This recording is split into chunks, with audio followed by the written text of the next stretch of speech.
दोस्तों, कैसे हैं आप। उम्मीद करती हूँ अच्छे ही होंगे। तो आज मैं आपको क्लास 10वीं के अर्थशास्त्र का दूसरा पार्ट भारतीय अर्थव्यवस्था के क्षेत्रक के विषय में पढ़ाऊंगी। इसमें मैं आपको सार्वजनिक क्षेत्र, निजी क्षेत्र, संगठित और असंगठित क्षेत्र और साथ साथ मैं आपको सरकार जो है रोजगार के क्या क्या अवसर सृजन कर सकती है उसके विषय में पढ़ाऊँगी। अगर आपको मेरा चैनल पसंद आ रहा है, मेरी वीडियो पसंद आ रही है तो चैनल को सब्सक्राइब कीजिए, वीडियो को लाइक कीजिए और बने रहिए मेरे चैनल के साथ। तो चलिए मेरी वीडियो की तरफ हम पढ़ते हैं कि रोजगार में क्षेत्रों की क्या हिस्सेदारी रही है। ये हम यहाँ पर समझाएंगे परसेंटेज के हिसाब से। तो देखिए 1977 और 78 के जो आंकड़े हैं वो क्या हैं कि प्राथमिक जो क्षेत्र है उसकी जो रोजगार की भागीदारी है वो है 71%, द्वितीयक क्षेत्र की है 11% और तृतीयक क्षेत्र ने कितने रोजगार दिया 18%। और अगर यही आंकड़े हम 2017 और 18 के देखें तो हम देखेंगे कि प्राथमिक क्षेत्र का जो रोजगार है वो है 44%, द्वितीयक क्षेत्र का जो रोजगार है वो है 25% और तृतीयक क्षेत्र ने जो रोजगार दिया है वो है 31%। तो इस प्रकार हम देख सकते हैं कि चाहे 1977 की बात करें या 2017 की, सबसे ज़्यादा रोजगार जो दिया है वो दिया है प्राथमिक क्षेत्रक ने। तो इस लेसन में एक बहुत ही इंपॉर्टेंट क्वेश्चन आता है कि प्राथमिक, द्वितीयक और तृतीयक जो क्षेत्र हैं वो भिन्न भिन्न होते हुए भी एक दूसरे पर निर्भर करते हैं, तो स्पष्ट कीजिए। तो आइए देखते हैं कि ये एक दूसरे पर निर्भर कैसे करते हैं। उदाहरण के तौर पर हम लेते हैं बिस्किट को। बिस्किट बनाने के लिए हमें क्या क्या चीज़ चाहिए? हमें मैदा चाहिए, चीनी चाहिए, पानी चाहिए और बहुत सारी अन्य वस्तुएं चाहिए। तो हमें क्या करना पड़ेगा कि मैदा और चीनी के लिए हमें प्राथमिक क्षेत्र में गेहूँ और गन्ना उगाना पड़ता है। ठीक है, उसके बाद गेहूं से हमें क्या बनानी है? मैदा बनानी है और गन्ने से हमें क्या बनानी है? चीनी बनानी है। ये कहाँ बनेंगी? ये द्वितीयक क्षेत्र में बनेंगी। ठीक है, उसके बाद हमें तृतीयक क्षेत्र के अंदर क्या करना पड़ेगा कि गेहूं और गन्ने को उद्योगों तक लाने के लिए हमें किस चीज़ की आवश्यकता पड़ेगी? परिवहन की पड़ेगी। गेहूं से मैदा बनाने में और गन्ने से चीनी बनाने में हमें किस चीज़ की आवश्यकता पड़ेगी? मशीनों की आवश्यकता पड़ेगी। ठीक है, और इनको उगाने के लिए हमें पैसों की भी आवश्यकता पड़ेगी। इसमें हमें किसकी आवश्यकता पड़ी? बैंक की। तो ये सारी चीज़ें हमें कहाँ मिलेंगी? ये सारी चीज़ें मिलेंगी हम तृतीयक क्षेत्र में। तो इस प्रकार आप देख सकते हैं कि तीनों ही क्षेत्र एक दूसरे पर निर्भर करते हैं और तीनों ही क्षेत्रों का एक दूसरे के बिना काम नहीं चलता। इसलिए हम कह सकते हैं कि तीनों क्षेत्र के एक दूसरे पर निर्भर करते हैं। तो हम आगे करते हैं अतिरिक्त रोजगार का सृजन कैसे करें।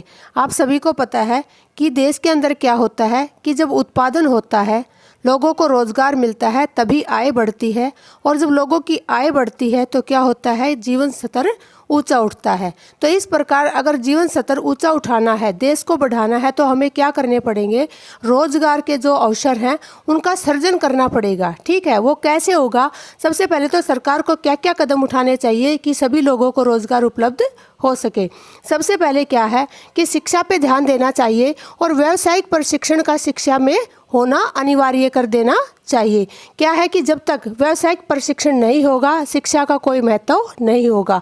जब तक व्यक्ति BA MA करते हैं तो उनके पास ऐसा कोई डिप्लोमा होना चाहिए कि वो घर ना बैठे और जो है उस कार्य पे लग सके और कुछ ना कुछ आए वो कमा सके। उसके बाद दूसरा क्या है कि हस्तशिल्प उद्योगों को प्रोत्साहन। कई गांव में ऐसे लोग होते हैं कि जिनको जो है हाथ का काम आता है, वो घर में ही जो है हस्तशिल्प उद्योग लगा सकते हैं।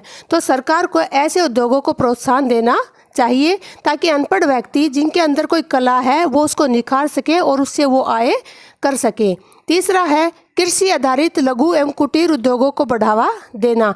एक जो कृषि के ऊपर जो आधारित उद्योग हैं, क्या है कि गांव के अंदर मुख्यतः जो व्यवसाय है वो कृषि है और अगर गांव के अंदर ही ऐसे लघु और कुटीर उद्योगों को बढ़ावा मिलता है तो वहाँ की वहाँ उन्हें कच्चा माल उपलब्ध हो जाएगा और लोगों की आय जो है सरलतम तरीके से प्राप्त वो कर सकते हैं।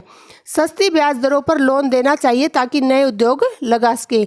लोगों को क्या है कि सस्ती ब्याज दरों पर लोन मिलना चाहिए ताकि वो जो है छोटे मोटे अपने उद्योग लगा सके और कोई भी उसमें बेरोजगार ना रहे। आगे है कि मशीनों के स्थान पर मजदूरों को अत्यधिक कार्य देना चाहिए। क्या है कि 10 मजदूरों का काम एक मशीन कर देती है। इससे क्या है, अत्यधिक जो लोग हैं वो बेरोजगार हो जाते हैं। तो इसलिए जो है मशीनों के स्थान पर मजदूरों से कार्य करवाना चाहिए ताकि सभी को रोजगार उपलब्ध हो सके। उसके बाद है विदेश जो निवेश है उसको प्रोत्साहन करना ताकि रोजगार में वृद्धि हो।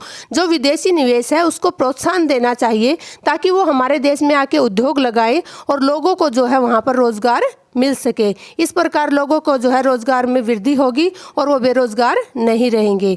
उसके बाद है रोजगार के नए मार्ग सर्जन करने के लिए अनुसंधानों को प्रोत्साहित करना। एक नए नए रोजगार कैसे प्राप्त कर सकते हैं, ऐसे अनुसंधान लगाने चाहिए ताकि वो नए रोजगारों की खोज कर सके।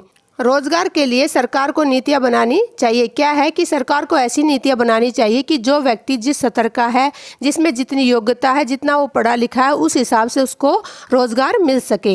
उसके बाद है शिक्षा, बैंकिंग, स्वास्थ्य आदि क्षेत्रों को प्रोत्साहन देना चाहिए ताकि लोगों को रोजगार मिल सके। कहने का क्या मतलब है कि शिक्षा के अंदर और बैंकों के अंदर या स्वास्थ्य के अंदर काफ़ी कुछ जो है नौकरियाँ मिल सकती हैं। तो ऐसे क्षेत्रों को सरकार को बढ़ावा देना चाहिए जिससे कि लोगों को अत्यधिक रोजगार मिल सके। उसके बाद आता है कि ग्रामीण क्षेत्रों में रोजगार सृजन के लिए क्या व्यवस्था हो सकती है।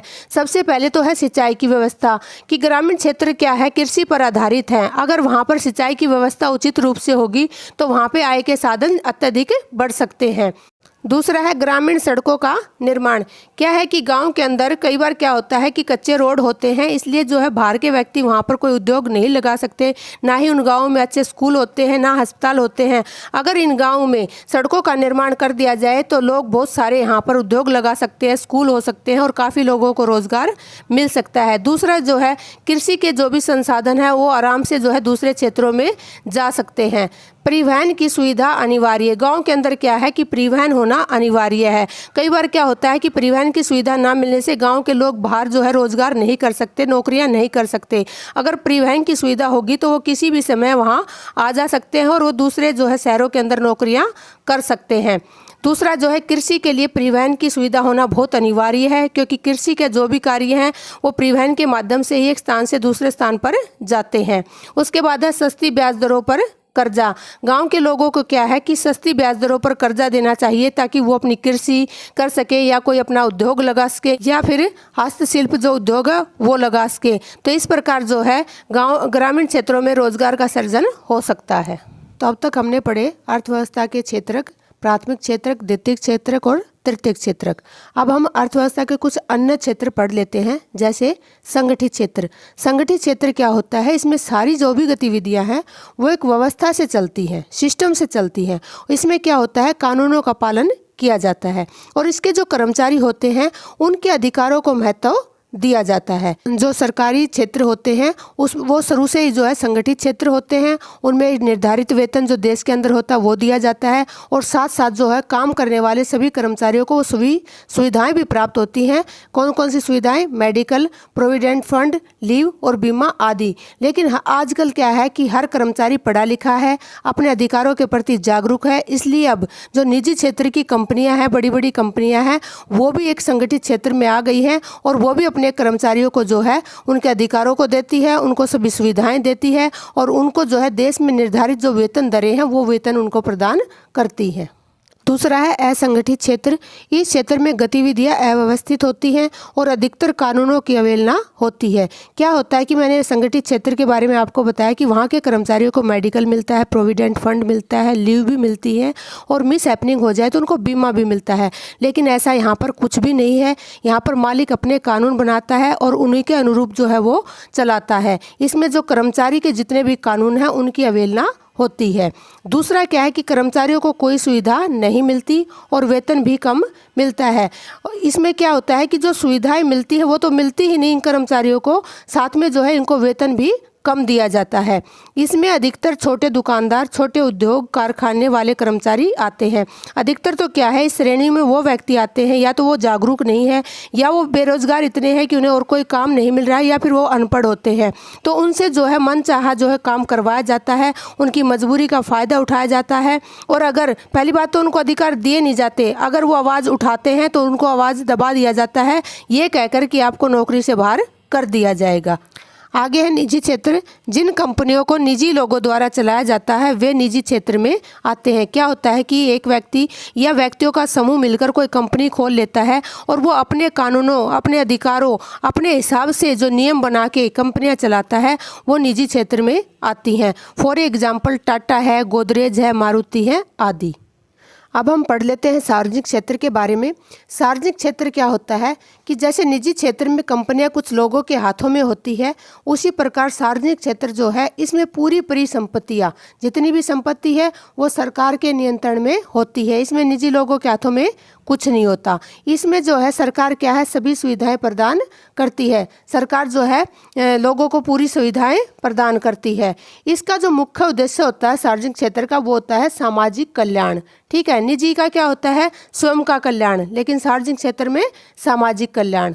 उसके बाद है रोजगार सुरक्षा गारंटी होती है। सार्वजनिक क्षेत्र में क्या होती है कि जो रोजगार है उसकी सुरक्षा गारंटी होती है, मतलब ऐसे नहीं कि कभी भी उसको निकाल दो। जबकि निजी क्षेत्र में क्या होता है कि रोजगार की कोई गारंटी नहीं होती। इसमें क्या होता है कि जो वेतनिक, छुट्टी, मेडिकल, बीमा सभी सुविधाएं प्रदान की जाती है कर्मचारियों को, लेकिन निजी क्षेत्र में ये सुविधाएं प्रदान नहीं की जाती। अब मैं थोड़ा सा इसमें जो है सार्वजनिक क्षेत्र का इतिहास बता देती हूँ कि जो आज़ादी के बाद भारतीय उद्यमियों के पास पूंजी का अभाव था। आप सभी जानते हो कि जब भारत आज़ाद हुआ था तो अंग्रेज यहाँ से सब कुछ ले गए थे और भारत एक गरीब देश हो गया था। तो जो यहाँ के उद्यमी थे उनके पास भी जो है पूंजी का अभाव हो गया था, लेकिन देश को जो है बहुत सारी आवश्यकताएं थी। उनमें जो आधारभूत संरचना है देश को बढ़ाने के लिए वो क्या थी, रेल, सड़कें, विमानपत्तन आदि। तो इन सबको बनाने के लिए हमें पूंजी की आवश्यकता थी, लेकिन भारतीय उद्यमियों के पास पूंजी नहीं थी। इसलिए भारत सरकार ने स्वयं सार्वजनिक क्षेत्र की शुरुआत की और स्वयं ही जो है इन चीज़ों पर काम करना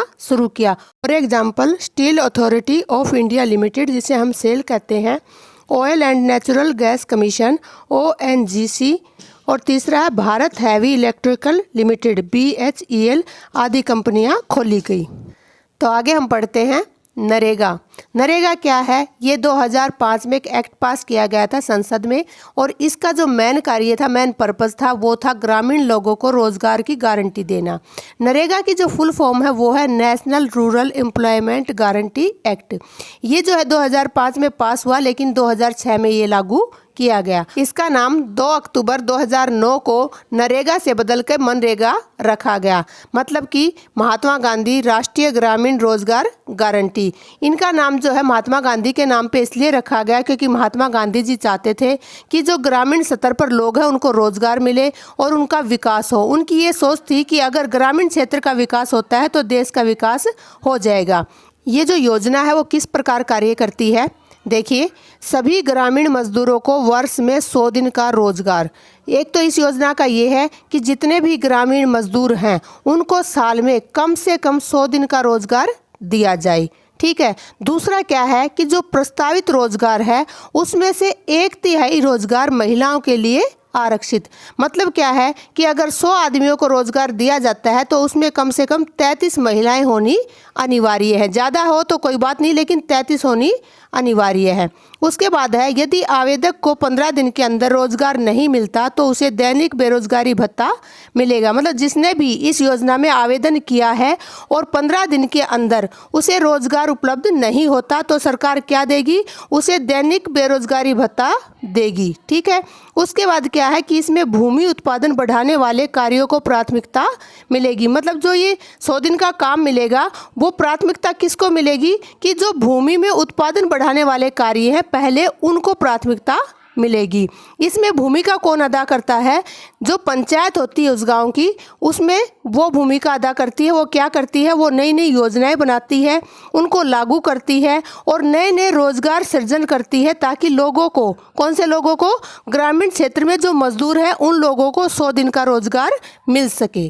तो अब हम पढ़ते हैं भारत और विकसित देशों में अर्थव्यवस्था के मामले में क्या तुलना है, क्या अंतर है। ठीक है, सबसे पहले हम बात कर लेते हैं विकसित देश की। जब विकसित देशों में विकास की शुरुआत हुई तो उस समय क्या हुआ कि जो प्राथमिक क्षेत्र थे उत्पादन भी उन्हीं में था और रोजगार भी उन्हीं में था। मतलब प्राथमिक क्षेत्र क्या था, सर्वाधिक महत्वपूर्ण था। तो अगर भारत की बात करें तो जो विकास की प्रारंभिक अवस्था थी उसमें क्या था कि प्राथमिक क्षेत्र में ही उत्पादन और रोजगार महत्वपूर्ण था। मतलब विकसित राष्ट्रों में भी और भारत में भी कौन महत्वपूर्ण था? प्राथमिक क्षेत्र महत्वपूर्ण था। नंबर 2 पे क्या आता है कि विकसित राष्ट्रों के अंदर जो अर्थव्यवस्था है उसमें जितनी भी आर्थिक क्रियाएं हैं उसके अंदर द्वितीयक क्षेत्र ज़्यादा महत्वपूर्ण हो गया। उसी द्वितीयक क्षेत्र में ही जो है कुल रोजगार भी है और उत्पादन भी है, जबकि भारत में ऐसा नहीं है। भारत में द्वितीयक क्षेत्र में ना उत्पादन है और ना ही रोजगार है। उसके बाद आता है तीसरा पॉइंट कि विकसित राष्ट्र जितने भी हैं उनके विकास में जीडीपी और रोजगार में क्या है? तृतीयक क्षेत्र यानी इसे हम सेवा क्षेत्र भी कहते हैं, उसकी भूमिका अत्यधिक थी। अब मतलब जीडीपी और जो रोजगार है वो कहाँ पर थे? तृतीयक क्षेत्र में थे, यानी सर्वाधिक महत्वपूर्ण क्या हो गया? तृतीयक क्षेत्र हो गया। जबकि भारत में क्या है कि जीडीपी में तृतीयक क्षेत्र महत्वपूर्ण है, लेकिन रोजगार में अब भी वहाँ पर प्राथमिक क्षेत्र की भूमिका सर्वाधिक पाई जाती है। तो इस प्रकार हम कह सकते हैं कि जो विकसित राष्ट्र हैं उनकी अपेक्षा भारत में क्या है कि जीडीपी तो तृतीयक क्षेत्र में ही है, लेकिन रोजगार अब भी प्राथमिक क्षेत्र में ही है। प्राथमिक क्षेत्र में इतना रोजगार होने के बावजूद भी जो है यहाँ पर उत्पादन नहीं है। थैंक यू मेरी वीडियो देखने के लिए। अगर आपको मेरी वीडियो पसंद आ रही है तो मेरे चैनल को सब्सक्राइब कीजिए, वीडियो को लाइक कीजिए, बने रहिए मेरे चैनल के साथ। मिलती हूँ अगली वीडियो में। Bye bye, take care.